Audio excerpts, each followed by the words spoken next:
안녕하세요. 여러분들이 놓치고 지나치시는 좋은 문학 작품들을 주어서 손에 쥐어드리는 문학줍줍입니다. 오늘 여러분의 손에 쥐어드릴 작품은 프란츠 카프카의 소송입니다. 전 세계적으로 너무나 유명한 작가인 프란츠 카프카는 1883년 체코의 프라하에서 독일어를 쓰는 유대인 가정에서 태어납니다. 그는 프라하 대학교에서 법학을 전공하고 실제로 법원에서 일한 경험도 있다고 하죠. 하지만 그는 아무래도 글을 쓸 운명이었던 모양입니다. 너무나도 천재적인 문학적 재능이 있었기 때문이죠. 그는 일명 실존주의 문학의 선구자로 평가받는데 인간 존재의 불안과 무근저성에 대해 통찰하는 여러 작품들을 남겼습니다. 한마디로 프란츠 카프카의 작품들은 어렵다는 의미라고 보시면 될 것 같습니다. 뭔가 짙은 안개 속을 걷는 것 같고 이야기하고 싶은 것도 명쾌하게 보이지 않는 편이죠. 그렇지만 시대를 앞서간다는 평가를 받을 정도로 뛰어난 문학성을 자랑하는 작가이기 때문에 지금까지도 많은 독자들이 사랑하는 작가이기도 합니다.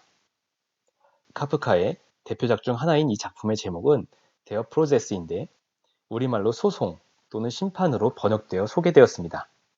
1925년에 출판된 이 작품은 프란츠 카프카 문학의 정수라고 하죠. 주인공인 요제프 카의 이유를 알 수 없는 체포와 소송을 둘러싼 이야기를 담고 있습니다. 이 작품 역시 어렵기는 마찬가지입니다. 그나마 그의 다른 작품들에 비해서는 잘 읽히는 편인데 읽고 나면 한동안 멍한 느낌이 들고 뭘 읽은 건지 직관적으로 와닿지는 않습니다. 그래서 이 작품을 꼭 소개해드려야 되겠다는 생각을 하게 됐는데요. 지금부터 시종일관 알 수 없는 소송의 현장으로 같이 가보도록 하겠습니다.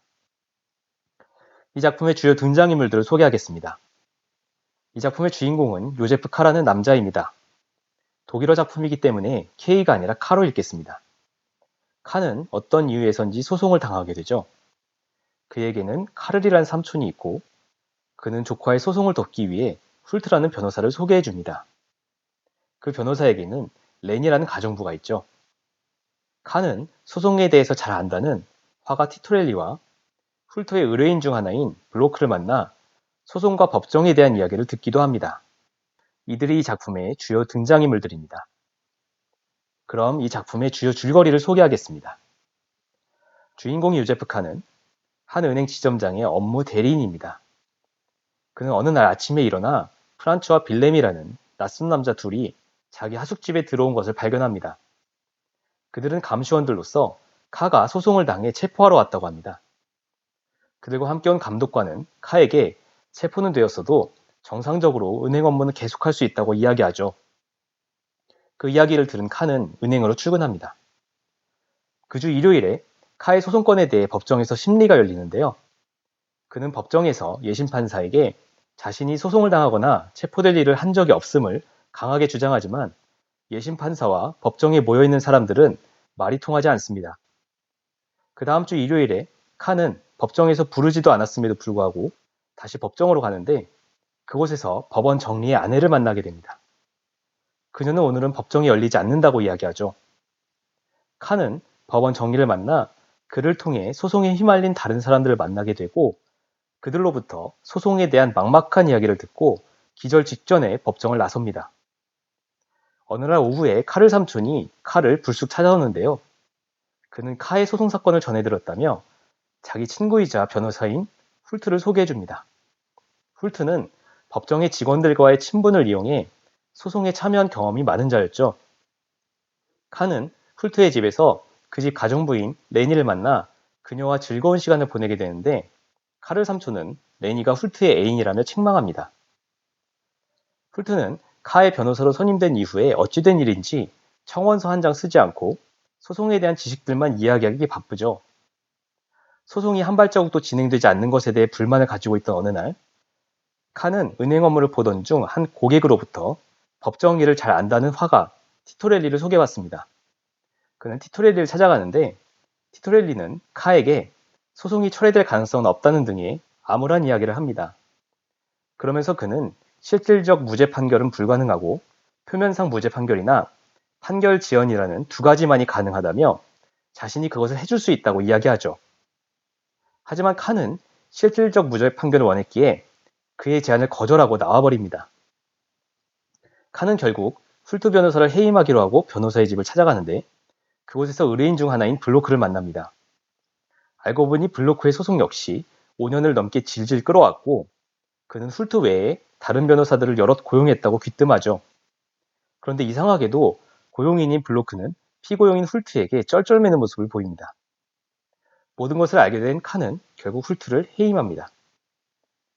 얼마 후 칸은 은행의 중요 고객인 이탈리아인을 접대하는 임무를 맡게 되는데요.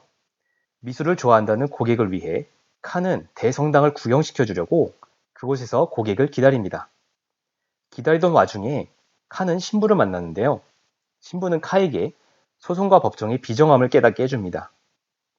어느새 카가 소송을 당한 지 1년이 지나고 그의 생일 전날 밤 사형 집행인들이 카를 방문합니다. 카는 그들의 손에 사형을 당하고 소설은 끝을 맺습니다. 다음으로 이 작품의 감상평을 공유하도록 하겠습니다. 먼저 소송이 의미하는 것이 무엇인지 생각해 보겠습니다. 주인공인 요제프 칸은 시작부터 소송을 당해 체포되는데 이 작품이 끝나는 순간까지도 왜 소송을 당했는지 밝혀지지 않습니다. 그리고 소송이 진행되는 약 1년의 시간 동안 누가 소송을 한 것인지, 소송 절차가 어떤지 등 관련 정보를 하나도 얻지 못한 상태에서 이야기가 진행되죠. 결국 칸은 자신이 소송당한 이유나 소송 대응 방법을 전혀 모르는 상태에서 나름의 대응을 해나가야 합니다. 앞서 카프카의 작품들은 인간 존재의 불안과 무근저성을 다룬다고 소개해드렸는데요. 제가 생각하기에 이 작품 속에서 소송은 우리의 인생을 비유한 것이라는 생각이 듭니다. 우리는 사실 자신이 태어난 이유와 어떻게 살아야 하는지를 전혀 모르는 상태에서 불시의 인생살이를 시작하죠. 그러면서도 카가 그랬던 것처럼 매 순간마다 최선을 다해 대응해야 하는 것이 우리의 운명이기도 합니다. 결국 이 작품을 통해서 프란츠 카프카는 삶의 이유나 방법을 알지 못한 채로 살아가는 사람들을 보여주고 있는 겁니다. 다음으로 이 작품을 통해 드러나는 실제적 자유의 중요성을 생각해 볼까 합니다. 칸은 자신이 소송을 당했다는 이유만으로 법에 예속되고 맙니다. 그는 감시원들에게 체포되고 주말마다 법정에 출석하며 심지어 소설의 마지막에 이르러서는 아무런 저항도 하지 못한 채 사형을 당하죠. 결국 소송을 당했다는 것은 법에 의해 모든 자유가 박탈되었다는 의미가 됩니다. 칸은 은행에 출근하여 일상생활을 할 수는 있지만 이미 그의 실제적 자유는 박탈된 상태죠. 겉보기에는 자유롭지만 사실은 그렇지 않았던 겁니다. 중요한 것은 겉보기 자유가 아니라 실제적 자유라는 것일 텐데요. 그것을 깨달은 칸은 화가 티토렐리와의 대화에서 자신이 원하는 것은 표면적 무죄 판결이 아니라 실제적 무죄 판결이라고 이야기합니다. 그것을 통해서만이 실제적 자유를 얻을 수 있기 때문이겠죠. 어떤 것에든 예속되지 않은 진정한 자유가 얼마나 중요한 것인가를 작가는 칼을 통해서 우리에게 알려주고 있습니다. 마지막으로 이 작품을 통해 법의 공정성이 훼손된 상황에서 일어날 수 있는 상황들을 생각해 볼까 합니다. 카의 소송을 둘러싸고 벌어지는 일들을 통해서 독자는 소설 속 배경이 되는 사회에서는 결코 법의 집행이 투명하거나 공정하지 않다는 것을 알게 됩니다. 정해진 절차나 규칙이 없는 상황에서 피고인들은 저마다 살 길을 찾아 헤맬 수밖에 없죠. 카 역시 여기저기 도움을 청하는 것은 마찬가지인데요. 특이하게도 카가 도움을 청하는 대상은 대부분 공식적인 직함이 있는 사람이 아닙니다. 심지어 훌트 변호사는 소송을 유리하게 이끌기 위해서 비공식적인 네트워크를 활용해야 한다고 단언하죠. 이런 비공식적 네트워크를 가진 훌트 변호사는 자기 의뢰인인 블로크에게 함부로 대할 수 있는 권력을 가지게 됩니다. 결론적으로 공정하지 못한 법제도가 법조계를 왜곡하고 있는 건데요. 우리는 이 작품을 통해서 법제도가 공정하고 누구나 직관적으로 이해할 수 있도록 하는 것이 필요하다는 점을 알 수 있다고 생각합니다. 여기까지 소송 조주비였는데요. 요제프 카가 자기가 소송당한 이유도 모르고 죽음을 당한 것처럼 되지 않기 위해서는 인생의 이유와 목적을 빨리 찾는 것이 중요하겠다는 생각이 들었습니다. 지금까지 문학축주비였습니다. 다시 다른 영상으로 또 만나 뵙겠습니다. 감사합니다.